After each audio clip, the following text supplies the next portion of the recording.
speed, there's athletic, acrobatics, and light armor. Light armor does the same as heavy armor, but light armor styles, though notably it gives you 50% more armor rating if only wearing light armor when the skill level hits 100. One other small difference is that heavy armor has more health and therefore degrades slower. Athletic sticks you swim and run faster and recover stamina faster as you run around. Acrobatic makes you jump higher and reduces fall damage.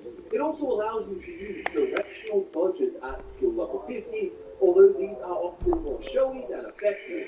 You can use them to dodge attacks, of course, but you'll find a high-speed character to be better at dodging by simply moving left, right, or backwards away from attackers versus actually using the dodge mechanic. From agility, we have security, which was the name for launching, and marksman, the name for archery. Full up the minigame as you hit combo buttons, set them in place with a timed reaction. At higher skill levels, less of them will fall down when you make a mistake. Getting better at this skill also makes the combos move less rapidly, making timing your reactions easier. Sneak will help you stay undetected while sneaking around, and as you reach skill milestones, you'll get higher sneak attack damage multipliers, be able to move at full speed in sneak mode without increasing protection chance, and so on. Marksman will make you better with a bow, which is the only ranged weapon type, by the way. At skill level 50, you can zoom in by blocking, and at extra and now you get the same knockdown and paralysis chances that blade blunt and hand-to-hand have.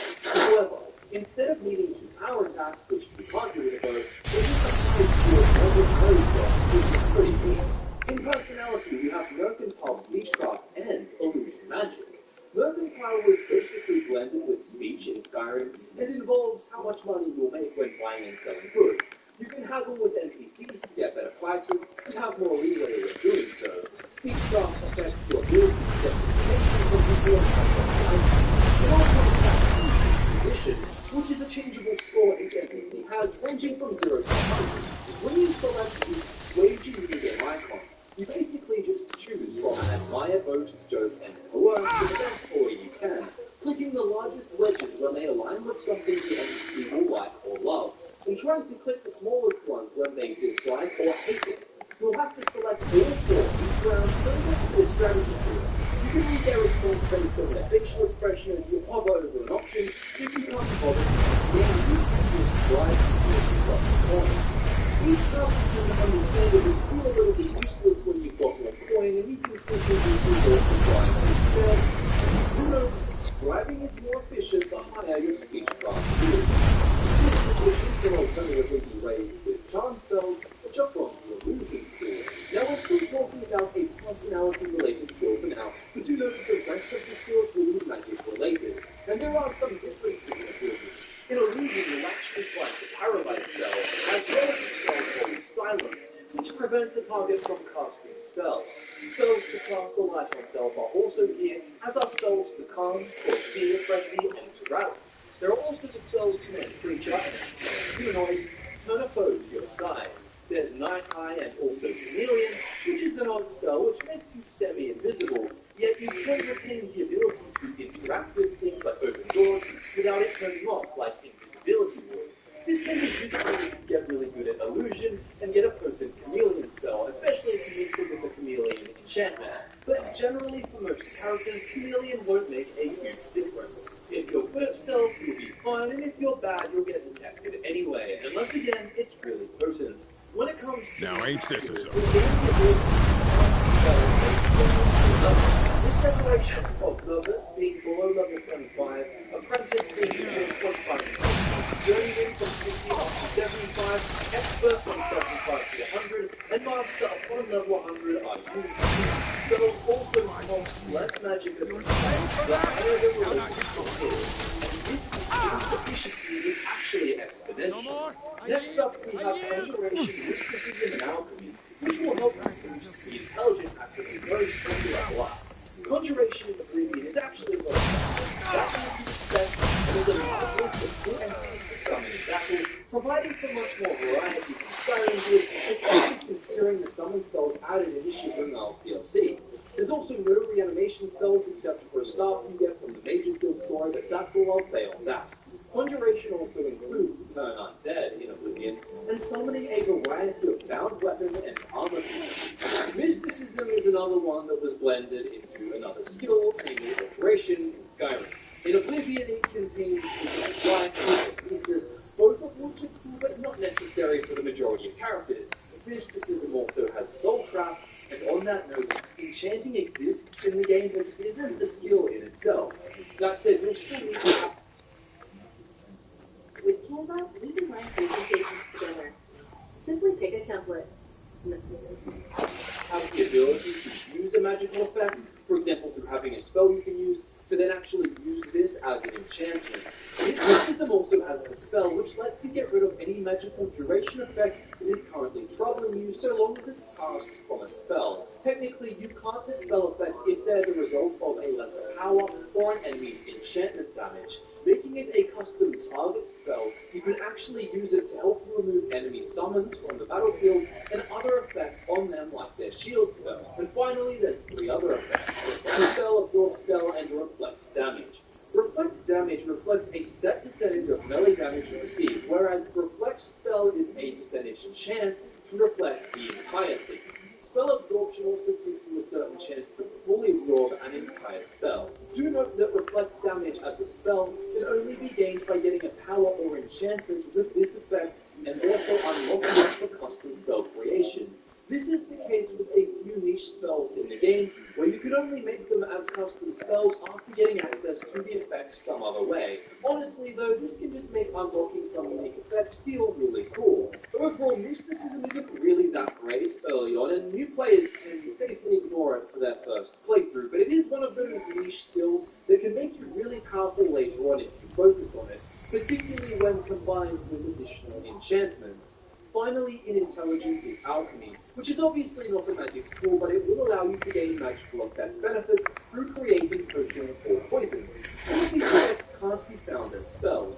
Selling potions is also a decent way of making extra money, and overall the skill is similar to what you'd expect from Skyrim. However, instead of using an alchemy station, you can just make potions on the go by using the mortar and pestle in your inventory. Getting other alchemy items at various rents, which you can find or buy, such as a calcinator, will improve your concoctions further. Finally, under the willpower attributes, we have alteration, destruction, and restoration. These are, in my subjective opinion, the best magic skills for beginners who aren't sure what they want to specialize in. Here you've got damage, you've got healing, and you've got fun utility. By fun utility, I mean alteration, as it has things like water breathing, water walking, which is self-explanatory, and importantly, it has the open spell, which can be used by mages as a substitute for lockpicking, though you will have to be an alteration master and implement a spell if you want to open very hard level locks. There's also 4 shield spells, a standard one and then one for each of the elements. The elemental ones, like Shock Shield, for example, actually boost your standard armor rating like a normal shield spell, and then add resistance to the element, in this case, Shock, on top. In general, the way armor rating works is that it's a percentage of damage that this armor absorbs from physical attacks. A player's combined rating functionally will not exceed 85%. So if your armor rating is 30, for example, you will take 70% damage from physical attacks. That means 50 points from active armor, 35% from a shield spell, you're still maxing down. But then there's the feather spell, which effectively decreases the weight of items you're carrying, decreasing encumbrance, and therefore by lightening your big spell, you're making your faster. And there's the burn spell, which increases a target's encumbrance. This also increases how fast they lose stamina, and can make them immobilized if they go over their carry capacity, though that's quite rare.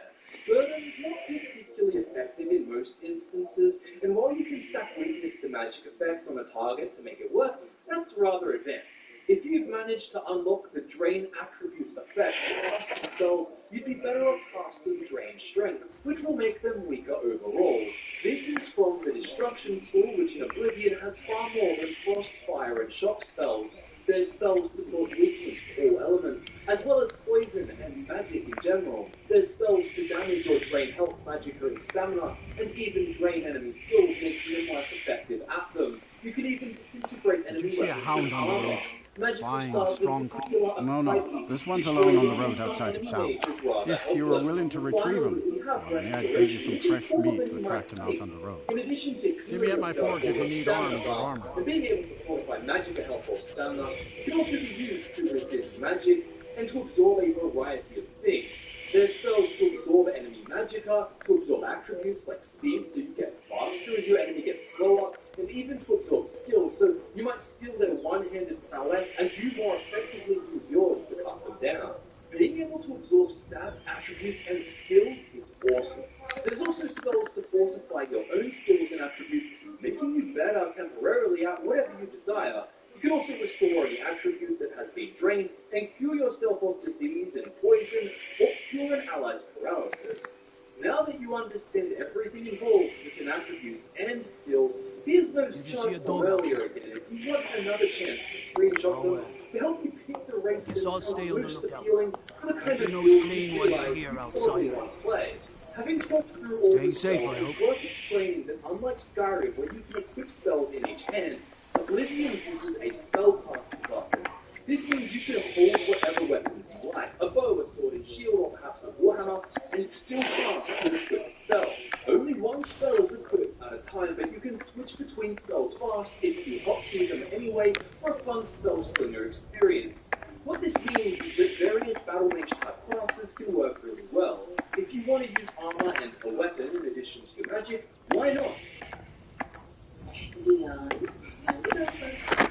They'll have it ready. Like a fire.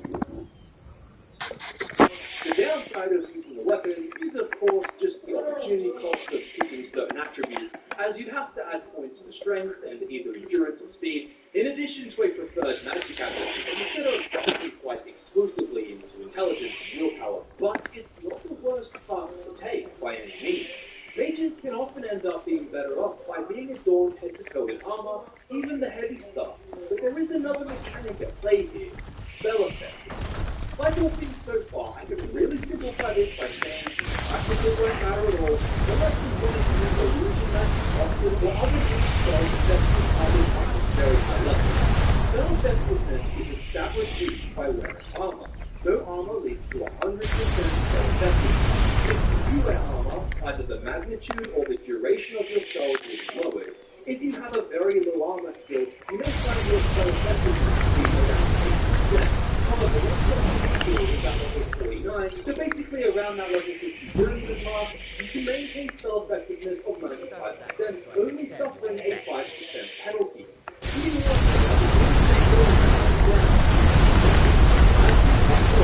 If you had a long duration effect with a small magnitude, say fire damage of 4 points per 10 seconds for a total of 40, then even 95% spell effectiveness will knock this down to 3 points, because the 5% penalty that takes it to 3.8 instead of 4 gets rounded down. With most spells, however, it's definitely not the worst thing, and playing as a battle mage is really fun. However, as mentioned, illusion suffers because illusion spells in Oblivion cap out, in theory, at level 25. But unlike Skyrim, Oblivion has this inbuilt rule to allow these level 25 spells to affect any level. The problem is that as soon as it gets rounded down even a tiny bit, that no longer becomes the case. So other tier type character builds will want to wear robes and probably just use shield spells instead for protection. This does apply to a few other spells with the same up to level 25, aka beyond level 25 exception. A custom-made, maxed out undead spell is an example here, as it can affect undead up to level 25, which means beyond level 25 if and only if your spell effectiveness is 100%. Also, pro tip, casting while holding the block button makes you cast twice as fast, which can be really useful for just spamming off fireballs or spamming a healing spell on yourself. Another thing you should know about magic in Oblivion is that there's these powers. Just as there are powers in Skyrim. However, there's no powers button like there is in Skyrim to use Dragon Shout. So it uses the spellcaster button instead. You just have to select the power, then press the button. Greater powers, as mentioned in the races section earlier, can only be used once a day and don't cost any magicka. Lesser powers can be used as often as you like, and some cost magicka while others don't. Oblivion's magic being more diverse than Skyrim makes it really fun, and once you've joined the Arcane University, by doing the recommendation quest for each Mage's Guild all around the province, you'll gain access to spellmaking. Spellmaking altars can be used to custom make spells by mixing together effects you know and changing their magnitude, duration, area of effect, and even whether they're ranged, touch-based, or targeted on itself. It will cost plenty of money to make some over-the-top spells though, and while you'll be unable to make a spell you don't have the relevant skill level for, you can make spells that you don't have the magical pool to cast. So make sure you're aware if the spell you're making is actually efficient to use, or even usable at all. Enchanting is also done at an altar in the Arcane University using a filled soul gem, or you can also enchant things with preset effects using a special stone recovered from inside Oblivion Gates known as a sigil stone. You'll find plenty of Oblivion Gates in the main story, so you'll have many opportunities to play with these. For standard enchanting, you'll simply select the item you wish to enchant, pick one or, if applicable, more effects, define their factors, and choose which stone you'll use. It's quite similar to Skyrim's setup, despite not being a skill itself. Worn items like armor can be given just one effect, while weapons can be given more. To recharge a drained weapon, you can pay a mage who offers the recharging service, or use a soul gem that you may or may not have filled yourself. There are also special stones, mostly found in alien ruins, called Vala stones, that recharge all magical items in your inventory. Also from alien ruins are these commonly found Welkin stones, which can be used once and then they disappear to recharge your magicka completely. By now you probably have a pretty good idea of what kind of character you will be playing, but even if you know what race you're choosing, how you'll customize them, what custom class you'll make, and what playstyle you want to focus on, you also get to pick a birth sign. Unlike the standing stones of Skyrim, you can select whatever you like and change one of your powers. Birth signs represent the constellation your character was born under and are permanent. However, there's also a host of magical stones around the map, which can grant you additional powers of their own on top, and can be changed, including a dreamstone representing each birth sign. The birth signs begin at the Apprentice, which grants you 100 more points of magicka, but a 100% weakness to magic. This can be fun for some mage builds, especially if you want to amplify the pre-existing double-edged sword of playing a high elf. But honestly, it's a solid drawback, so consider it carefully. The atone stone is another one you shouldn't take lightly. Those of you who watch our Skyrim builds know how much we have loved the atone stone over the years, but in Oblivion it prevents you from regenerating magicka over time. Instead, it increases your faith.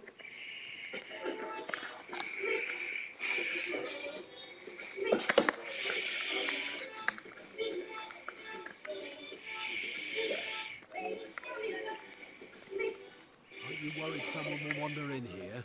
The entrance isn't exactly hidden. Magicka by a massive 150 again. points and grants you a massive 50% spell absorption, and that's the way that you actually recharge your magicka. This can be used to help make a powerful main source, but it's very niche, and I don't recommend taking on this challenge for your first playthrough unless you're really keen on it. Then there's the Lady Sign, which grants plus 10 to willpower and endurance, a safe bet for any build using these attributes. The Lord Sign gives you the Trollkin Curse, a permanent 25% weakness to fire, in addition to the God of the Lord's lesser power, which at the cost of 50 magicka, allows you to regen 6 points of health per second for 15 seconds. The Lover Sign gives you the Lover's Kiss power to paralyze a foe for 10 seconds once per day at the cost of 120 points of stamina. It's nothing crazy, but it's fun for roleplaying. The Mage Sign is a safe bet for magic users as it simply gives you 50 more points of magicka without any drawbacks the other signs might have.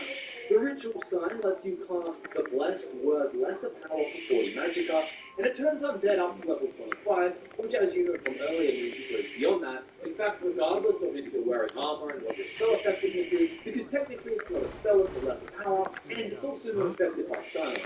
You also gain greater power around you, which will points of your health to effective use of the lifesaver in the middle of a tough battle. It's not the sign here to set up a spell, but also they allow you to cast a touch spell at the cost of 100 points of stamina that does 3 points of damage health for 20 seconds while curing you of any poison, and it dispels 90 points on itself, helping to remove spell effects currently affecting you. It's a bit of a random one, although it can be particularly the dispel effect.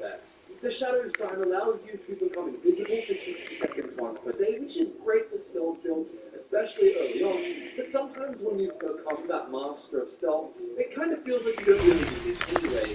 The speed sign simply adds 20 points to the speed attribute, and it actually says it's pretty good for many characters.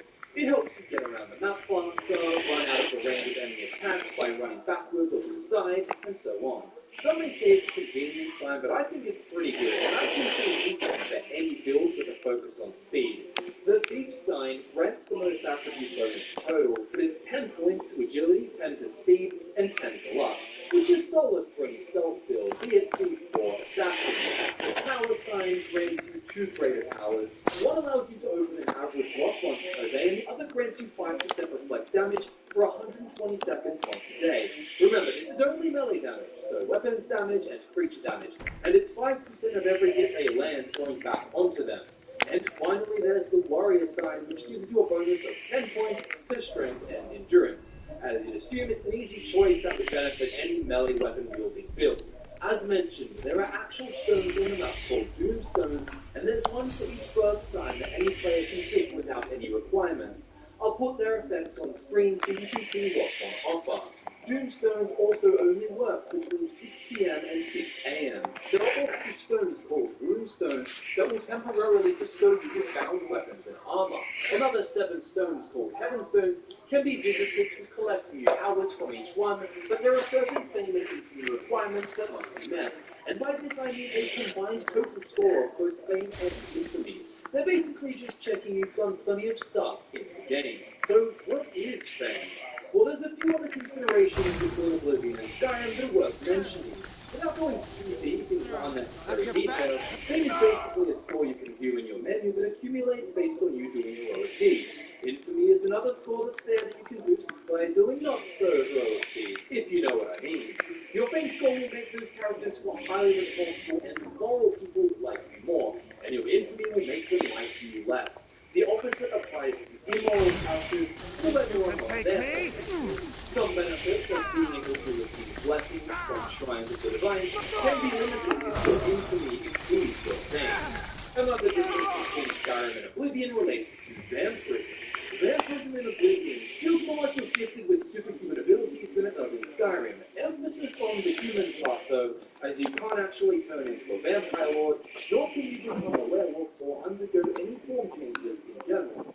Vampirism will still change your appearance as you progress into deeper stages without feeding, and ultimately the more starved you are, the more powerful you become, but also the more drawbacks you accrue. One of the biggest differences between Skyrim and Oblivion is that sun damage is a thing. Instead of your stats being stunted and stop recharging, as is the case in Skyrim, you'll actually get cooked to a crisp in Oblivion, unless you're really well fed and therefore at stage 1 of vampirism. After 24 hours of no food, you progress to the next stage. Then stage 3 after another day, and once you've reached the 4th day, you hit the final stage. Some damage is constant at each stage. However, you'll gain a bonus to strength, willpower, and speed, as well as acrobatics, athletics, destruction, and mysticism, sneak, and even normal weapons resistance. If you fed within 24 hours, these bonuses are plus 5, but after each day, another plus 5 accrues. So on the final stage, you have plus 20 to all the skills, resistances, and attributes mentioned. You'll also have a 20% weakness to fire at the earliest stage, then plus 10 each stage after, for a 50% weakness at stage 4. You'll also gain new powers. By default, you have Hunter's Sight, which gives you Night Eye and Protect Life for 150 feet, sociable, small, silent, and everyone.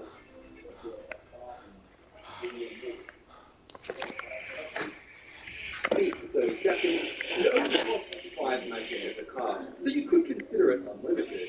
Then you unlock Vampire's Seduction, which charms 60 points for 20 seconds once a day. Next is Reign of Terror, which once a day silences targets within 20 to 60 seconds, and demoralizes targets up to level 6 for 60 seconds of touch. Finally, you gain Embrace of Shadows to get Night Eye for 90 seconds and invisibility for 180 seconds once per day. In the final stages, guards may refuse to accept heals, forcing you to flee or I've been hunting and fishing in these parts for years. Take a look. I won't spoil all the ways to become become a vampire, but it can happen if you catch sulfuric hemophilia from a vampire during combat and don't cure it within 3 days.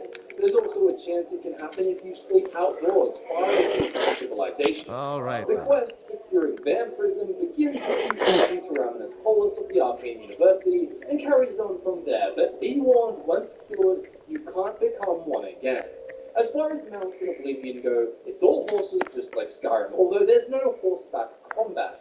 Horses can be bought or found, and the two main ones I think are worth knowing, though they are expensive to buy, are the white horses of Pleasantville and the black horses of Chadenhall. The white horses are fast enough and super sturdy, and the black horses, though moderate in their health, are the fastest of them all. There's also a special horse in the Dark Brothers called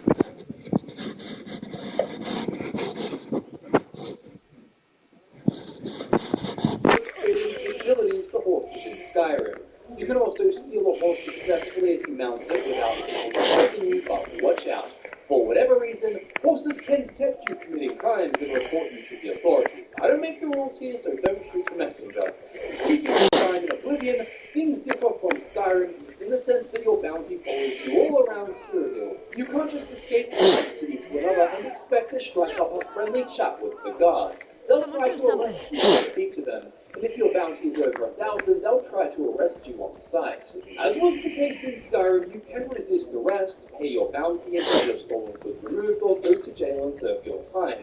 Of course, it's possible to perform a jailbreak, or you can serve your sentence in the cell bed. Just remember, it's a long time with a bigger bounty, and you don't merely lose experience towards skill leveling. You actually lose skill points completely, with a maximum of 10 random skill decreases possible if you've been particularly bad. Also, if you join the Thieves Guild, you can ask a doyen to bribe the guards to remove your bounty at half the cost. Speaking of the main guild, there are really special parts of Oblivion and are well known for having some of the most enjoyable storylines and memorable characters.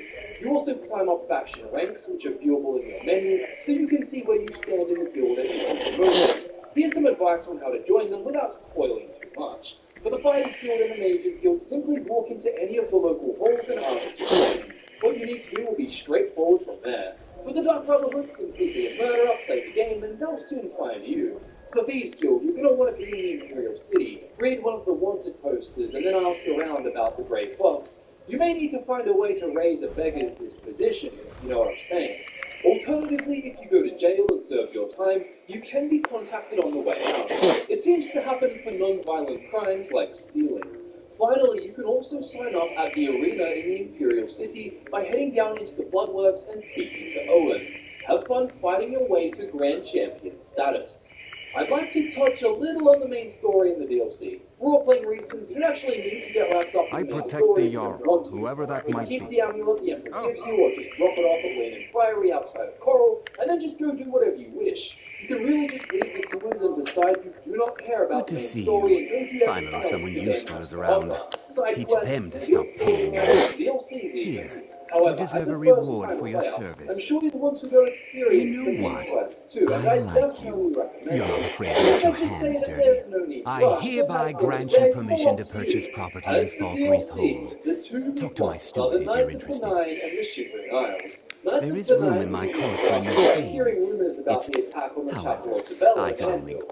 You People help talk my about some people, sort of prophet and there. I'll make you Ask my about it, thane. go talk to On your way, the then. gods. The Shivering Isles, the DLC set in Sheagorath, the realm of Come and magic. see me You again actually receive sometime. a pop-up I after might have some 24 use for in-game you. hours, then you can investigate rumors of an island that suddenly appeared in the Niven Bay. Heading to this otherworldly landmark, The you Legion's activate always the looking Commander for of strong, Rocky capable Isles. warriors. This If you think DLC you've got what it is takes, legendary. our headquarters It's is full in of new Solitude. characters, a big main city, multiple Think you've got the towns, metal, eh? features, new spells, new gear, Honestly, and even a the Legion tiny can use all bounty the able story bodies it can connected to muster. the gods in We have our Cyrodiil. hands full. However, because A dead multiple king, quest rewards a and items rebellion, level with and your now character's dragons. abilities, I would personally Skyrim's a recommend mess. doing the DLC If you're playthrough serious, make your to way get the to best Solitude. gear possible, Our headquarters is particularly if Castle you can get Dower. something that would You'll give find your General your final Tullius there, character. commanding our And forces in talking after Skyrim. reaching level 20, But talk to your Legate powers are Ricker. diverse. She handles the local One trade. is the minimum fit, the most powerful crusader Until next relic time. from Knights of the Nine, and there's even unique gear in the Shivering Isles that won't be at its strongest unless you're level 30. That said, if you're not fussed about that, don't let me stop you if you want to try to do it all earlier. It's definitely possible. Daedric Prince quests also featured in Oblivion, and they're pretty fun, although they don't tend to fall into your lap the same way that some did in Skyrim. Instead, there's actually a shrine to Daedric Princes around the map, with the exception of Dagon and Jiggalag, as they both serve as antagonists. Dagon for the main quest, and Jiggalag for the Shivering Arms DLC. Finding a shrine, you should be able to ask around and figure out the requirements for speaking to the Daedric Prince. Although do note, you can't do Hermaeus Laura's quest until you've done every other Daedric Prince. I'll say the Shea of Laura's quest is particularly fun. Each quest does have a level requirement though, which I'll show on screen now. So happy travels, enjoy Cyrodiil in all its glory. Subscribe to my old Twitter content and like the video if you found it useful. It's really helpful down. Social media links can be found in the description and can links to other Oblivion content you may find useful. My name is Michael and I look forward to nerding out with you again very soon.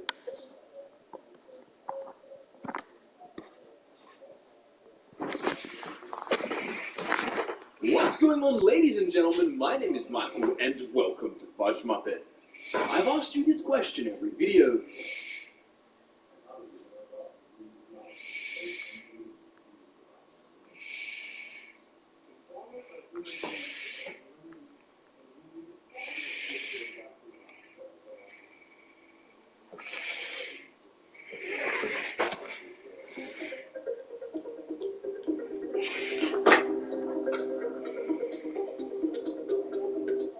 Alright, so we got some brand new Hogwarts Legacy everything from the feeling of combat intelligence to very good fans like no surprise you our class battle is really good and what's it like to play on the hardest difficulty and so much more.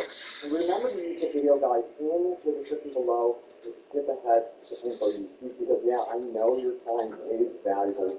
Be sure to check that out.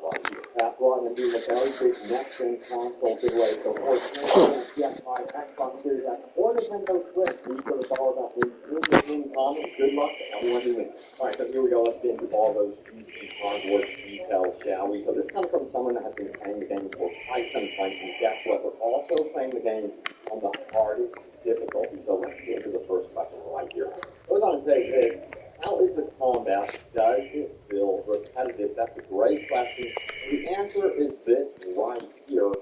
Tammy Bammy 1995 says this combat is really good. I thought it was going to be easy, but you got to pay attention and know what you are doing. I'm early in the game and got my butt handed to me for an hour by the first boss. Gameplay to me feels a little like Dark Souls. So that's going to make a lot of you guys happy, of course, the hard difficulty setting, so if you're a little bit apprehensive of this game being too difficult, you don't have to worry. You can lower the difficulty, raise the difficulty, do whatever you want, whenever you want, by the way. Now we have this question, what are the boss battles like? Big creatures or small humanoid creatures? And Hammy Bammy goes on to say this right here. No big creatures, dungeon was crazy, puzzle was part of it, and the boss whooped me for an hour straight. He also had outside help to hit me with a spell, and I almost finished him a couple times. Now, you gotta remember there's also dragons in this game, so there are bigger creatures, of course.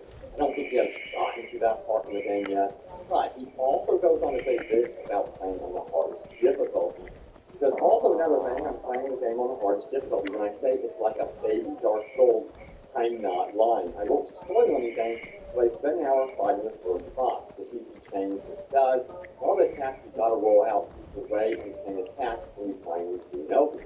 I thought the game was gonna be a bit easy since I thought they wanted to use the mass majority. Well, after getting my butt whooped for an hour, I've been through the game. So I think a lot of you that come from Skyrim, that come from those style of games will absolutely adapt to this game very well and get you up the difficulty all the way to the hardest difficulty. So that's really, really cool.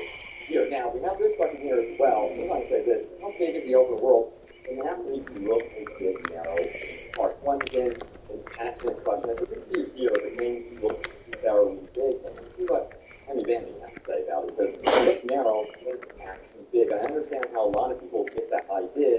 But once you are able to walk outside of Hogwarts, you could just take off running or riding on the broom, and you see how much crap there is to do, how you've been exploring for hours and unlocking things just for the game to say you're still close to Hogwarts and only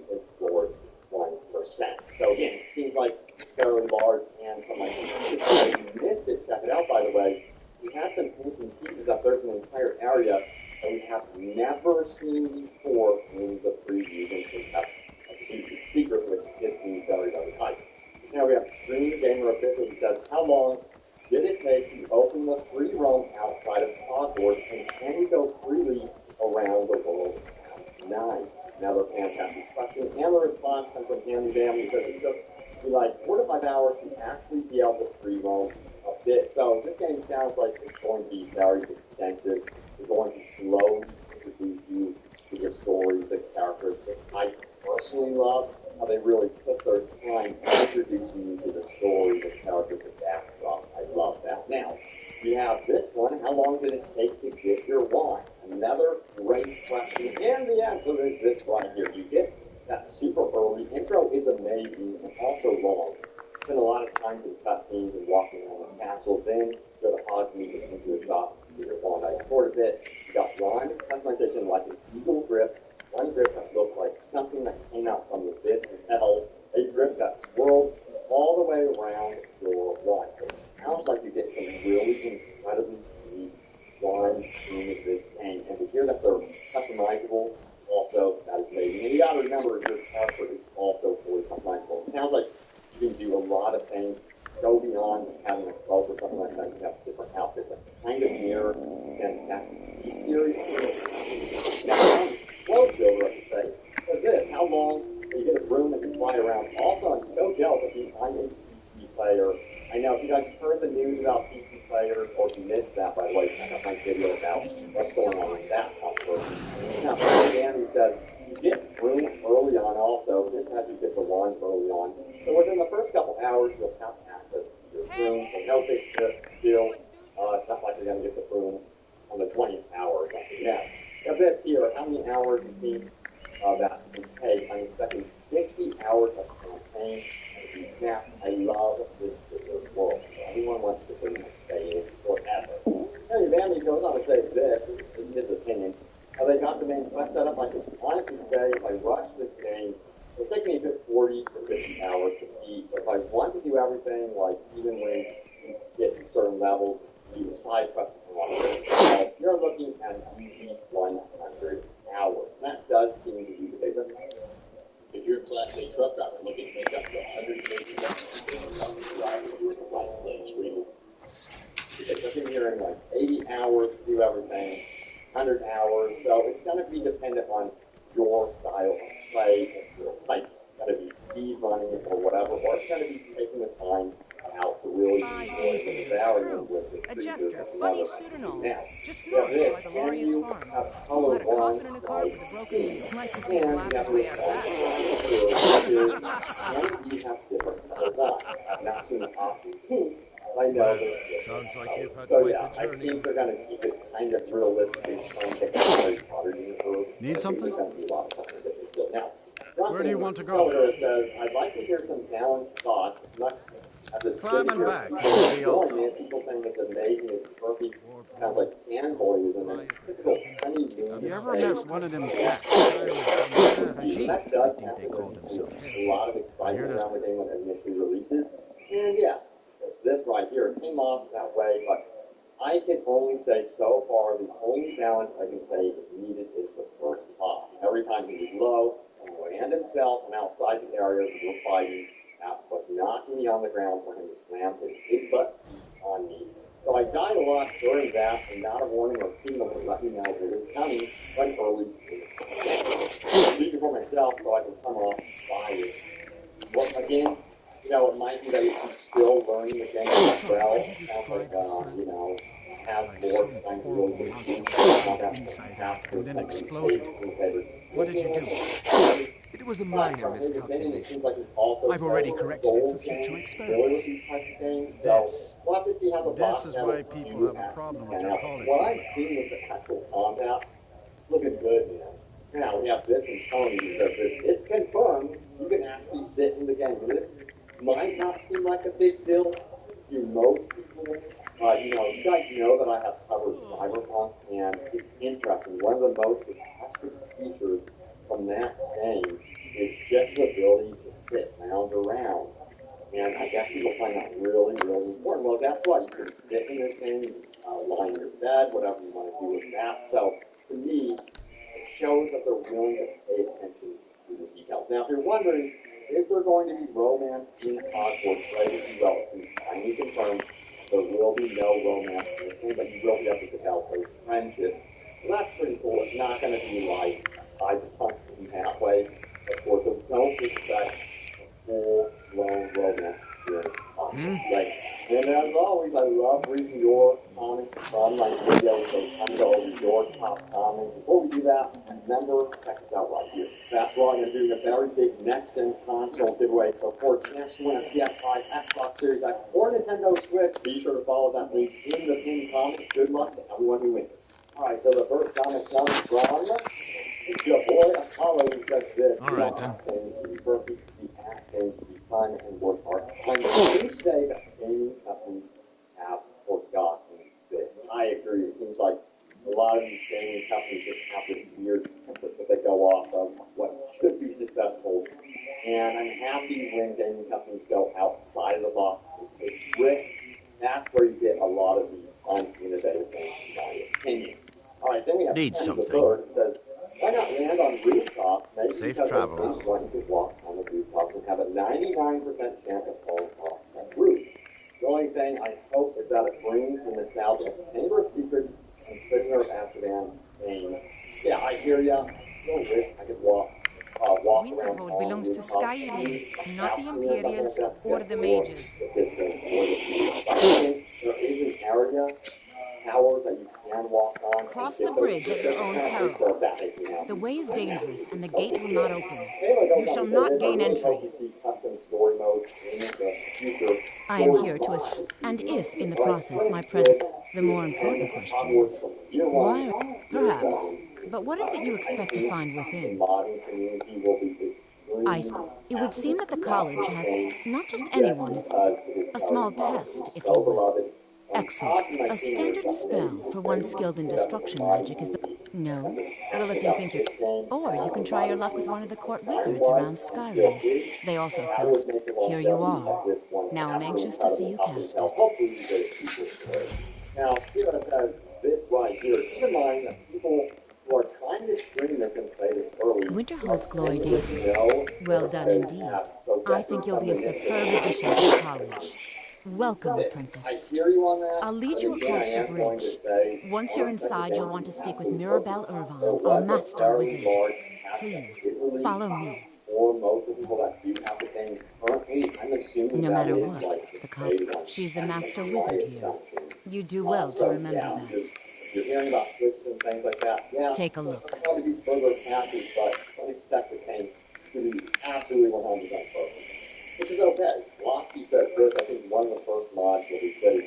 Yes. And hopefully they have like an official DLC that does bring footage to the game or some sort of big expansion. That would make a lot of sense.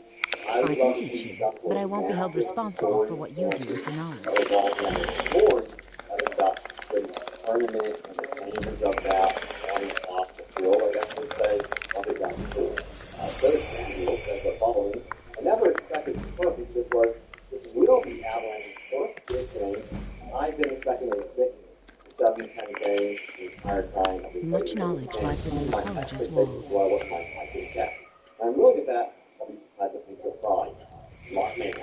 On the flip side of that, most people seem to have their expectations set through the moon, thinking the thing that has every single box on it with the desire to take a break to everyone, but that isn't going to be the case, and that's okay. It does not mean the game will be bad by any means. And in my opinion, it also will give room for improvement with the sequel. That's how these things usually go. They keep improving on the franchise, and that's what I'm trying to expect from Hogwarts Legacy. Alright, there it is. The latest happening on Hogwarts Legacy. Stay tuned for more moving updates and yes, district and all that good stuff. We're getting so close to release. Smash that like button if you are high. I will see you all next time. Take care. It's hard to believe Nick's new family plan is 15,000 months.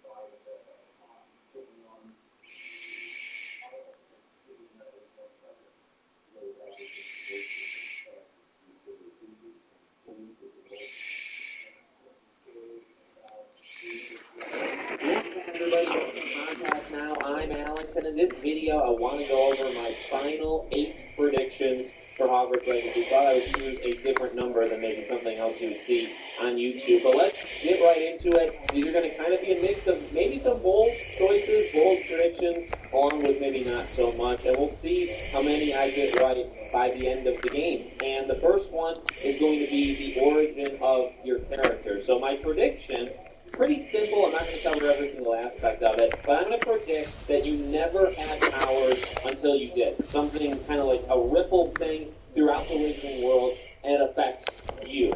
Now this is, of course, the opposite could happen, where you always had something within you.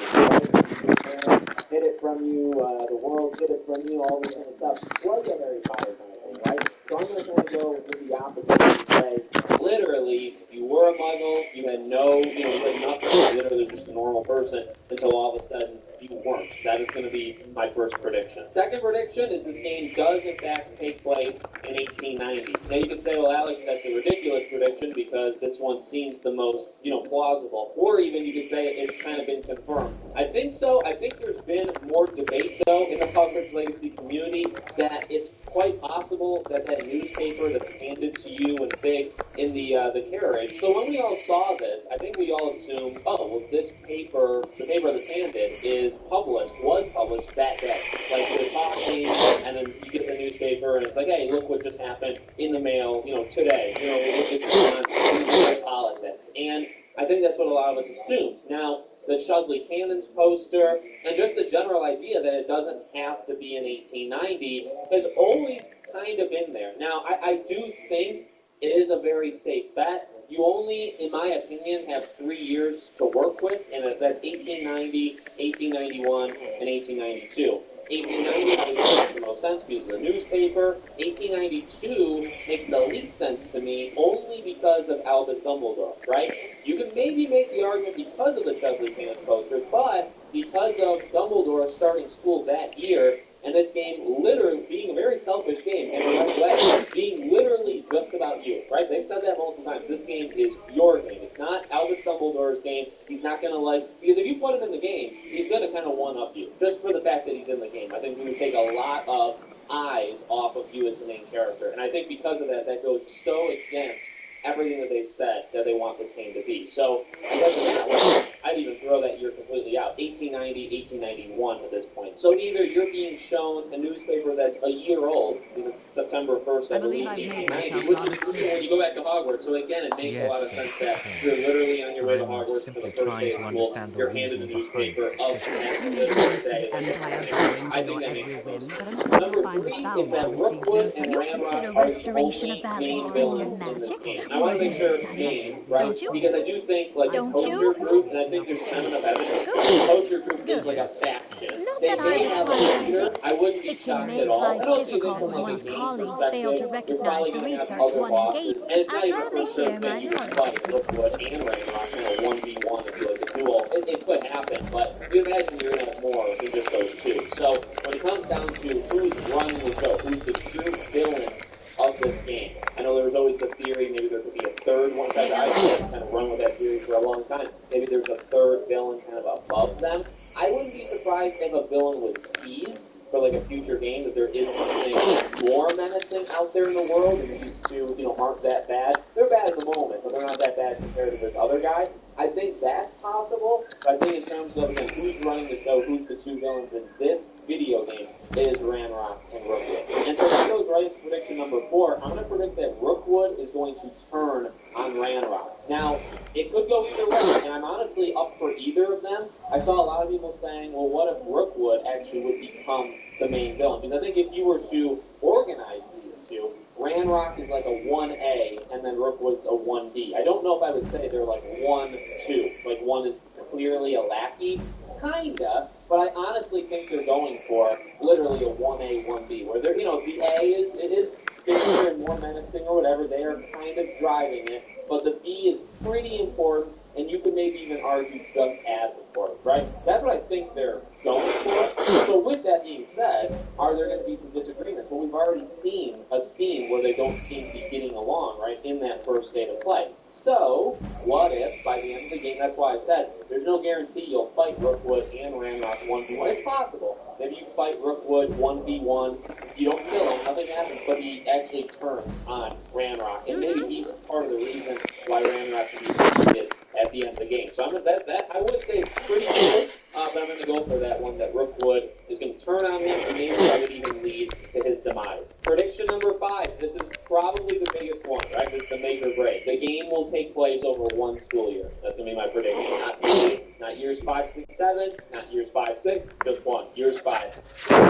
For Hogwarts Legacy 2, you will return to the school as a 6th year. That's going to be, and for a long time, I had actually said I wouldn't mind it, and in fact, I thought my prediction, I guess, for a long time would have been you actually leave school no matter what. I think you could leave school. I think at the end of the 5th year, if something so horrible happened, kind of like at the end of 6, right? Like they don't go, the main 3, obviously everybody else kind of goes back to school, but you kind of leave, they left, right? So I think you could do something similar where it's so bad at the end of 5, you're so powerful, it's kind of like a danger, things are happening in the wizarding world, you gotta leave school to kind of sort this stuff out. So you won't, I do think that's possible. I like the idea, it is very Harry Potter-like, but I do think that's a possibility. So I'll go against my kind of gut reaction. That is actually what my gut wants to say. You will return to Hogwarts for your 6th year, and it'll be a trilogy. Hogwarts Legacy, your 5th year, Hogwarts Legacy 2, 6th year, Hogwarts Legacy 3, 7th year. Maybe you have like subtitles underneath the name as well. Number 6, no Ravenclaw companion. Let's lock that sucker in.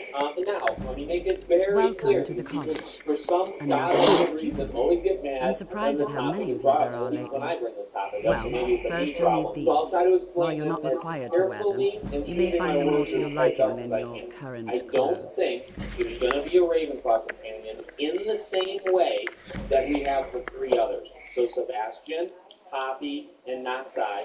I don't think there will be a one-to-one comparable for Ravenclaw. There are Ravenclaw students. There are students in all the houses. There's people you'll talk to, friends, or whatever you want to call them, whatever you want to put the quote. There's those people in all the houses, even the ones that we already have the companions.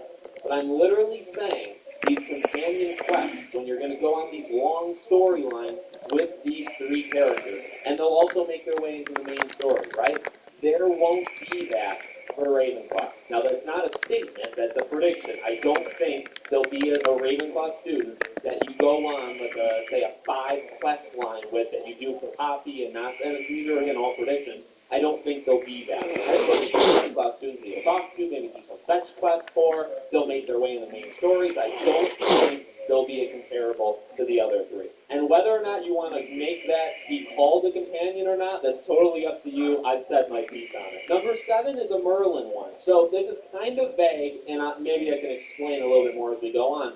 I'm going to say Merlin's going to be important to the story, but not that important. So, I mean, James of Expecto Go has really done pretty much all the heavy work for, like, everybody on the Merlin stuff. I guess what I'm saying here is he's not going to be as integral to the story as maybe you think it is. And again, just a prediction. I imagine the ancient magic and all that stuff, that could very, very well tie back to Merlin. So I guess it's just up to you to decide, like, how integral is integral, right? Like, if ancient magic is tied back to Merlin, but, you know, you don't go back in time, you don't see him, you don't talk to him, he doesn't kind of make his way, and nobody from the past is like a secret villain that comes back, right? Like, none of that stuff. But the ancient magic is tied to Merlin. That's kind of what I mean, right? Because he's important. He's everywhere. There's all these puzzles and stuff. Like, he's definitely, like, his presence is felt throughout Hogwarts.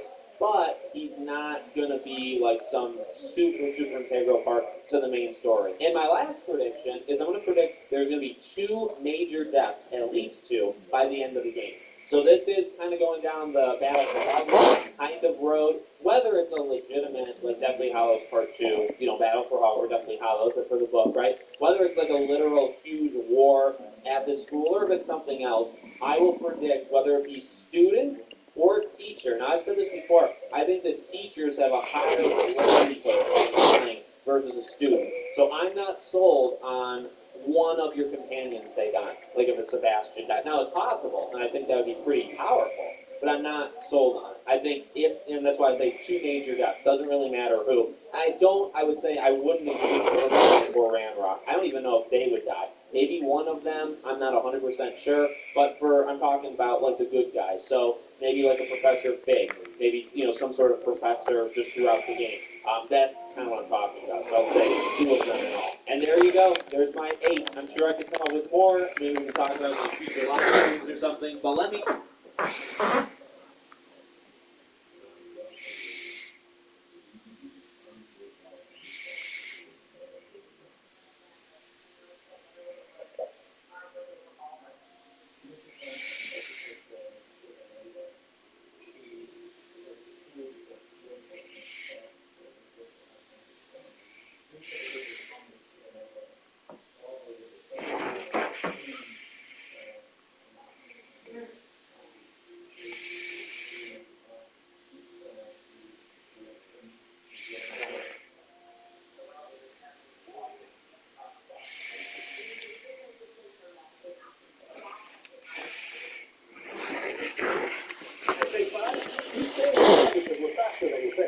Oh, changes that.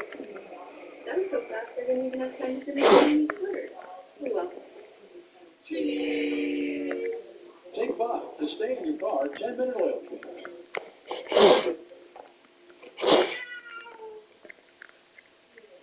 Litter robot. Yeah, robot? Litter robot. What's that? Litter robot. Litter robot. How can we stop George Death Santis Wallace from turning us into 1955 Alabama? And of course, this is referring to Florida Governor Ron DeSantis turning back the clock by several decades here in the state of Florida.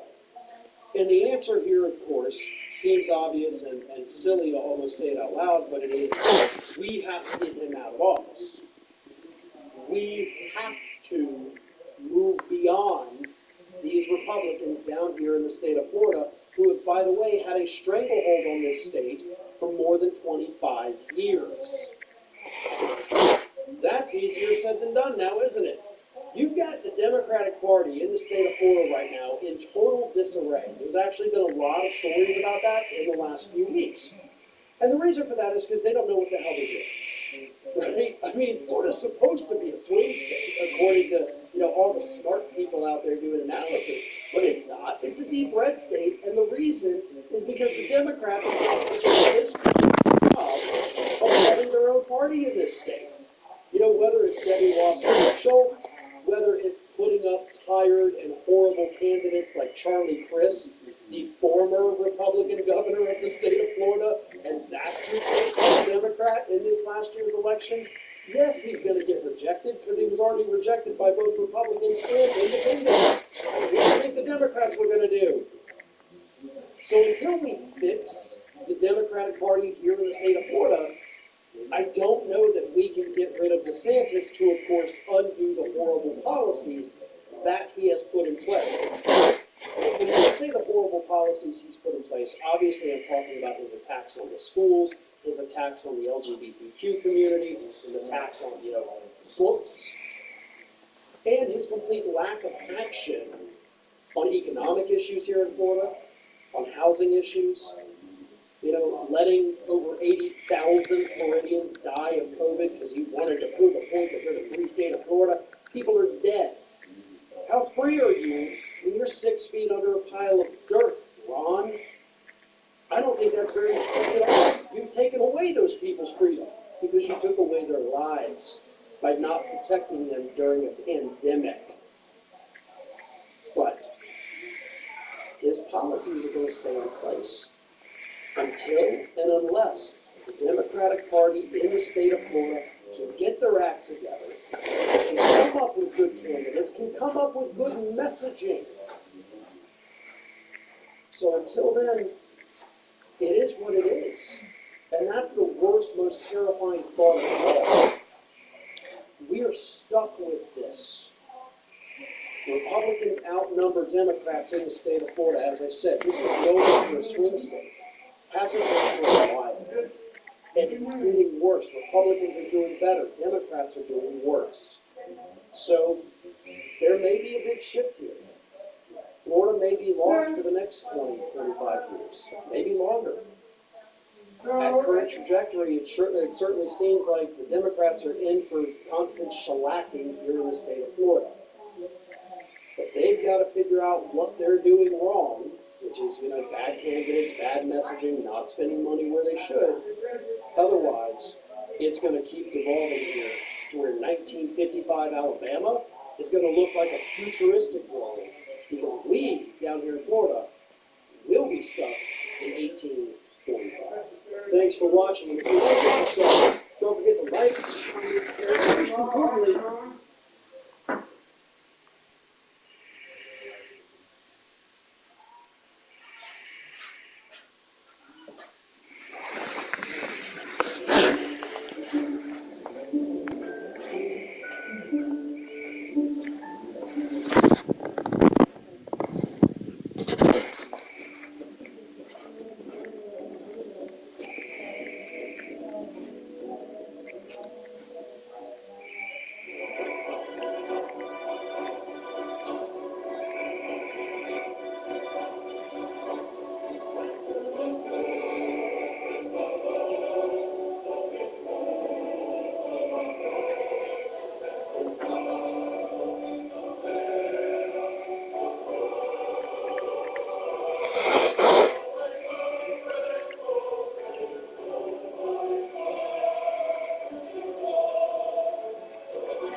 Now that my good friend said that, maybe he can show me up again like he used to.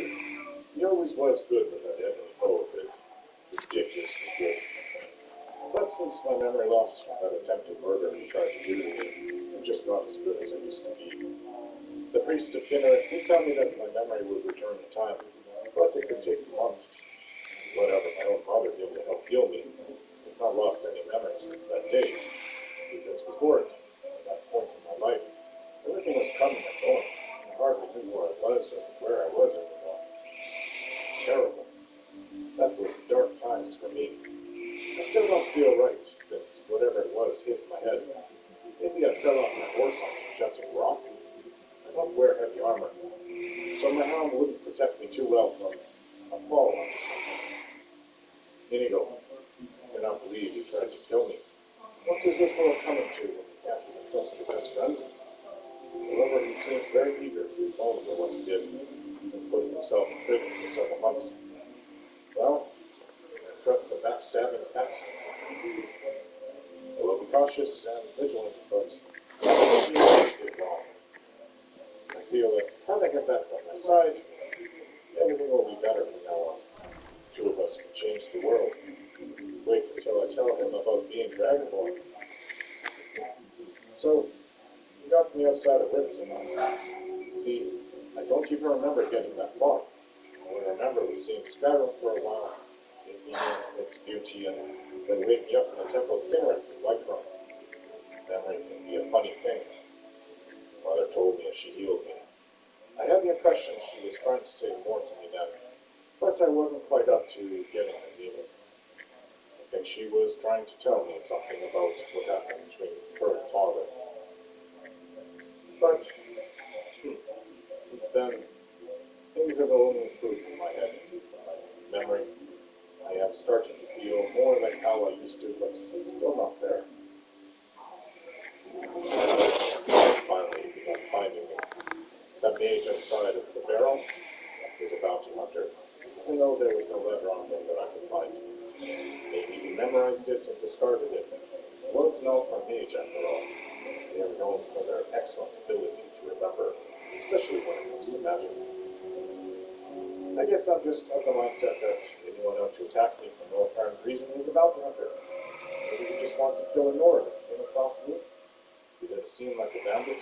Bandits don't usually travel alone, especially a bandit mage. It's when I come across a bounty notice on them with my description, that is when I know for sure that they found me. Until then, it's just a matter of time. Maybe having a fishing companion with cat-like reflexes will help. Or he might just shoot me with his bow again. We shall see.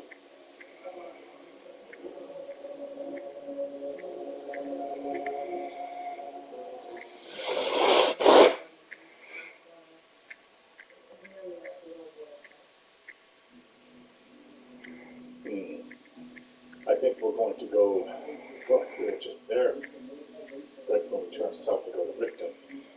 But the X in the bottom right, that's where we're going to go. And then we'll go west to Iverstead. But that's where the horse is that we need. All right, we're listening to them playing music all night. Let's finish up the Great War now. Where were we? It was after the Thalmor was created, right? The war begins. Yes. On the 30th of Frostfall, War Era 171, the Altmer Dominion sent an ambassador to the Imperial City with a gift. Covered cart? A gift in a covered cart and an ultimatum for the new emperor. The long list of demands included staggering tributes, disbandment of the blades, outlawing the worship of Talos, ceding large sections of Hammerfell to the Dominion. Despite the warnings of his generals of the Empire's military weakness, Emperor Titus II rejected the ultimatum. The Thalmor ambassador upended the cart, spilling over 100 heads on the floor. Every blade agent in Somerset and Valenwood, and so began the Great War, which would consume the Empire and the Altmer Dominion for the next 5 years.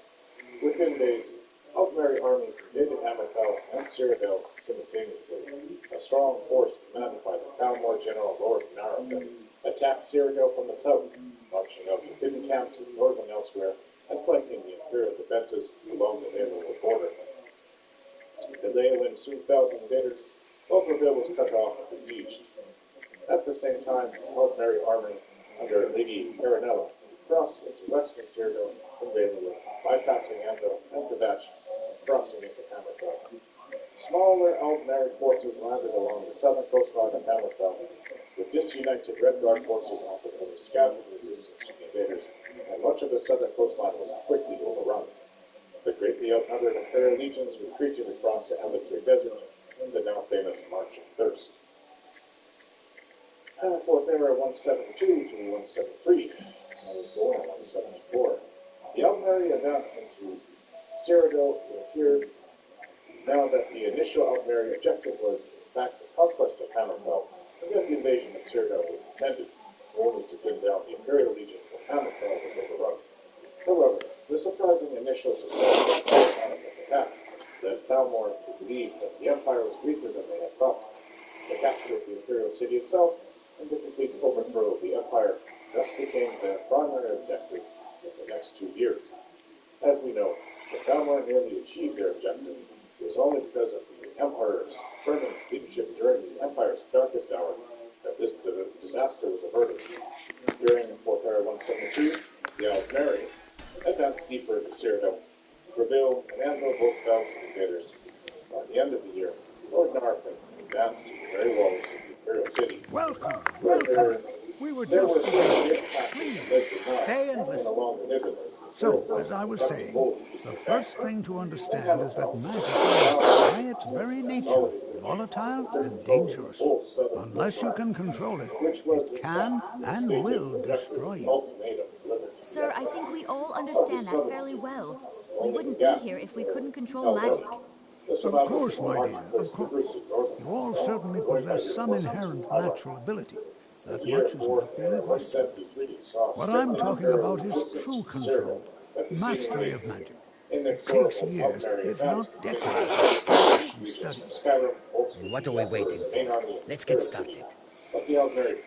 Please, please. This is exactly what I'm talking about. Eagerness must be tempered with caution, or else disaster is inevitable. But we've only just arrived here. You've no idea what any of us are capable of. Why not give us a chance to show you what we can do? You've been quiet so far. What do you think we should do? Is that so? You're brief with us too. Why don't you actually show us something? All right, let's settle down. I suppose we can try something practical. In continuing with our theme of safety, we'll start with wards. Wards are protective spells that block magic.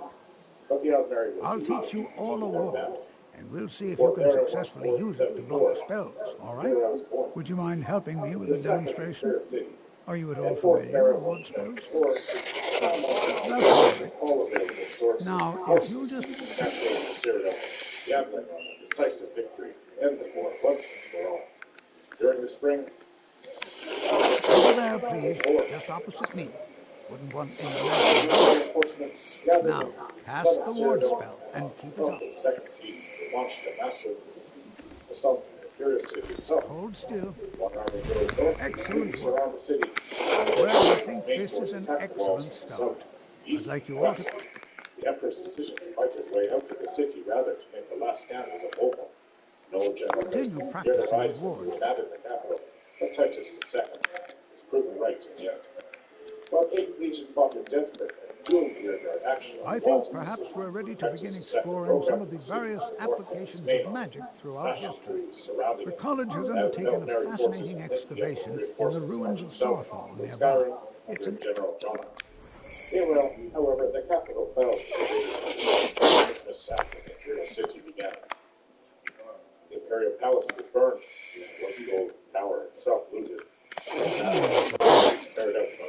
I suggest we meet there in a few hours In and Hammerfell, see what awaits General us Decianus inside. was preparing to grab That's all for Mary now. back from Thank you. Skaven. He was ordered to march from Cyrano, for Cyrano. Unwilling to Very abandon good. Hammerfell, I hope this will allow us to maintain our reputation. discharged All right then. toward the march-east. Good to see Skyrim still has... So you wish to master the arcane arts?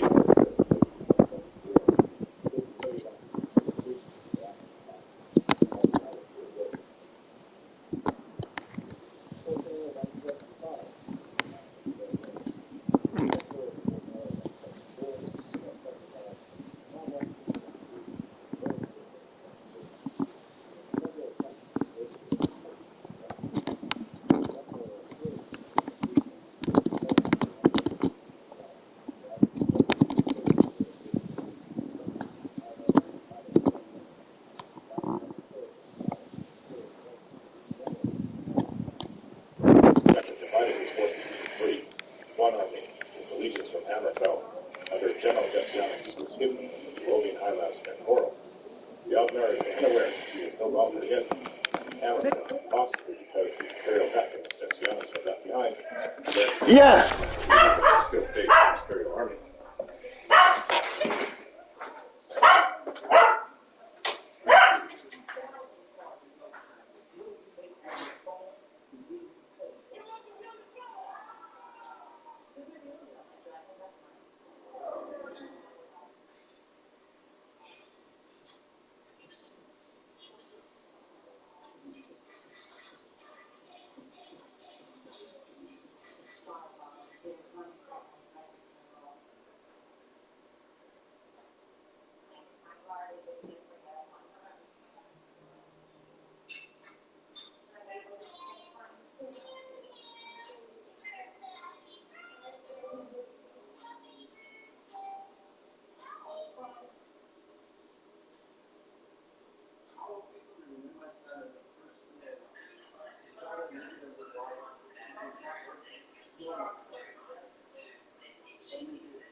Movie or a documentary?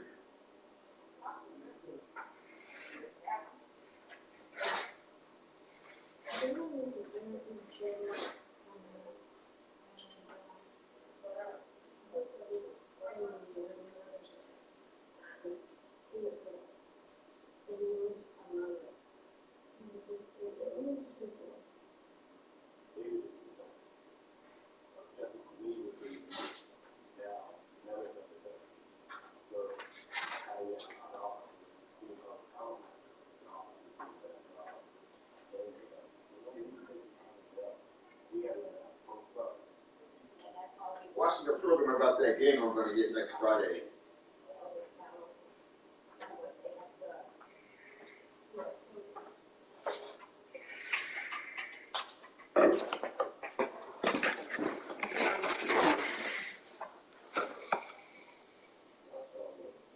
The Second Army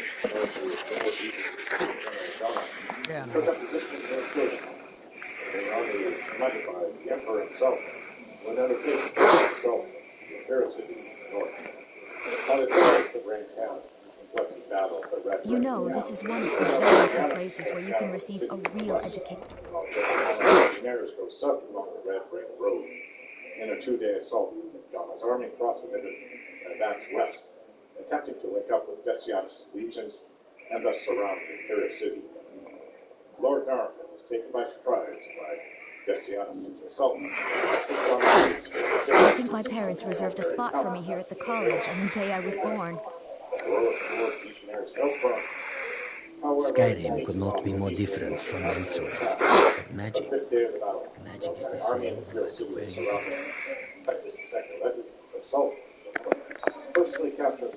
Contenting services are one of the few things that keep us in touch with the rest. I need some more supplies. Can you help out with that? I'm running low on grand solar gems. Bring me another 7 of them, if you can.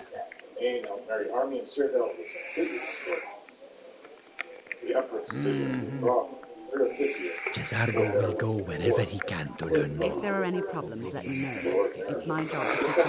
There are no expectations. Hopefully any discoveries made in your pursuits will be shared with the members of the college press. That way we all benefit. The white gold poured out at the end of the war. Although victorious, the Imperial armies were in no shape to war. You are new, yes? Have you mastered the expert-level destruction spells yet? You have? Already? Well, Jezargo is surprised. And pleased. There is a real competition here. This is good. May you walk on warm sands. And later, Fort there at 175, the Empire and the Altmer Dominion signed the white gold poured out, ending the Great War. The terms were harsh, but Titus II believed that it was necessary to secure peace, give the Empire a chance to It's always encouraging to see the younger generations embracing education. You know, this is one of the very few places where you can receive a real education in the schools of magic. New here too, eh? I hope I won't be the only Nord, but I should have known better. Magic is shiny most. If it can't be swung over your head and used to crack skulls, most Nords want nothing to do with it. Magic is seen as something for elves and weaker races. No offense, of course. Well, look at the evidence. Nords generally don't trust magic, so it's not off to a good start. Throw in the Oblivion Crisis, which was caused by magic users, and the troubles now with the Altmer Dominion, who are elves and magic users. And finally, take the fact that the college is the only thing left standing after most of Winterhold was destroyed. It's all fairly bad. I've been looking for you. Got something I'm supposed to deliver. Your hands only. Let's see here. There's a new museum opening up in Dawnstone. The owner is asking me to hand out invitations to travelers. Looks like that's it. Got to go. College is a bit of an oddity in Skyrim. Magic isn't something that's looked upon fondly. Fought the Altmer Dominion to a standstill. Although the war lasted for 5 more years, southern Hammerfell devastated. The Red Guard stayed poured out necessary that the Titus II accepted their Altmerian had been truly defeated by the divine. I finally found you.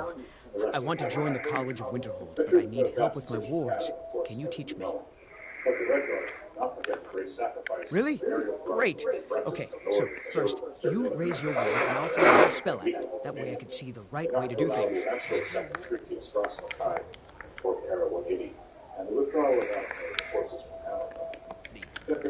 Come on. Great. Careful with that fire. Cast some spells at you. Keep your ward up so I can study. All those who value freedom over tyranny. Skyrim could not be more different from elsewhere. I think I see. Magic is the same. Lords don't trust magic or those that use it. Need to try the college again. Thanks. Need something. And what might you need? The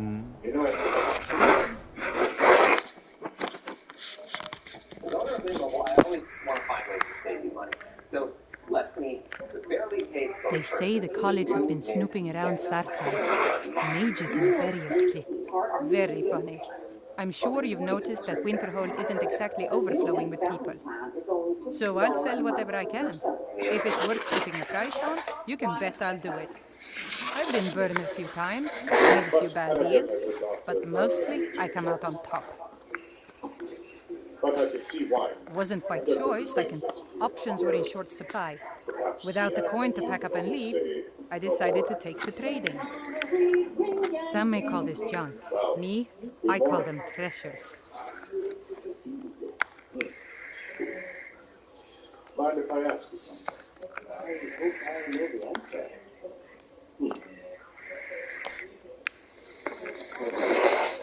Tell me about yourself. Unlike most patients, I have never spoken about myself in the third person. I instantly have this based. Well, that's something. Let's ask you something else. All right. We're done here. Follow me. Did you? Good morning.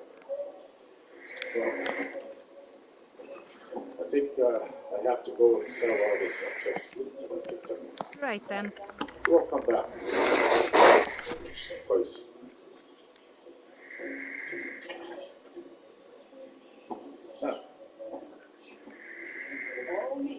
Lots of pros here in the city. Sometimes I wonder what it's like to see. For me, who was born blind, everything about it remains in the realm of my fertile imagination. You were born blind. You want to go?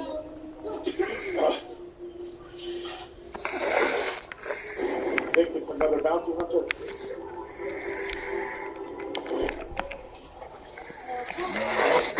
Good job. You have a chance.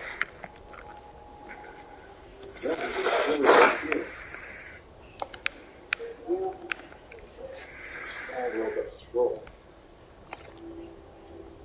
That's right. Poison. Oh, seriously, right? Potion. Potion of healing, materials. Study.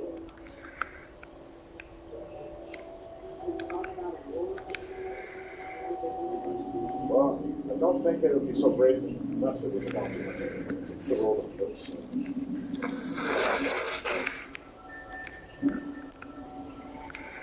I can find it.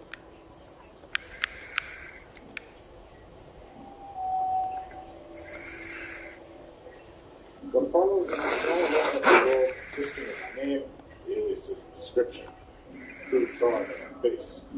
Document that both helps to identify me and promises a small sum my location and a much larger sum for killing me. This is a bounty hunter. Not the last one outside of the tomb. Didn't have any notice. You'll take care of that, girl.